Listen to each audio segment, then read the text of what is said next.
abo bana barimwo n'abakuze bakuwe mw'ibarabara bahora basega begeranirijwe mu nyubakwa zahoze zikoreramwo brigade y'igipolisi imuzenze muri komine Mishiha ni mu ntara ya Cankuzo. Imyaka yabo iri hagati y'indwi na 40 bakaba barenga gato igitigiri c'amajana 4 bose bakuwe mu bisagara vya Bujumbura na Ngozi inyuma y'umukwabu wagizwe n'igipolisi kwitegeko ry'ubushikiranganje bw'intware yo hagati mu gihugu haraheze hafi amezi 2.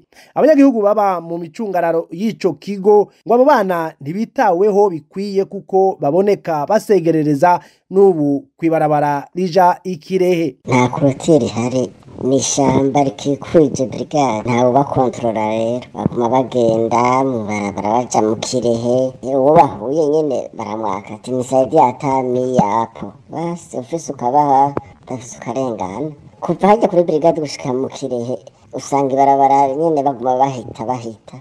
Ubwinshi bw'abo bana mu mabarabara ngo burateye umutima uhagaze abanyagihugu kuko batinya ko ejo birara mu ndimo zabo bakiba na cane ibigori. Dufate n'ibigori vyera ntawe uzosoroma ko bazoguma bahitana bigira. Abapolisi bariho mugabo n'aba bacunze bibaza ko baza gusohoka none ko basohoka babona bigira ntawe bakontrola. Iyo hageze nka sasa hageze kurya ucona iyo bagiye bavayo baza kurya nyene. Ivyo biruko mu gihe intumbero ya leta yari yahaye ico kigo kwari kwigisha abo bana hamwe n'abakuze bakuwe mw'ibarabara kugira bafashwe mu gutegura kazoza kabo, bigakorwa mu ntumbero yo gutorera umuti ikibazo c'abana baja mw'ibarabara gisa nk'icananiranye.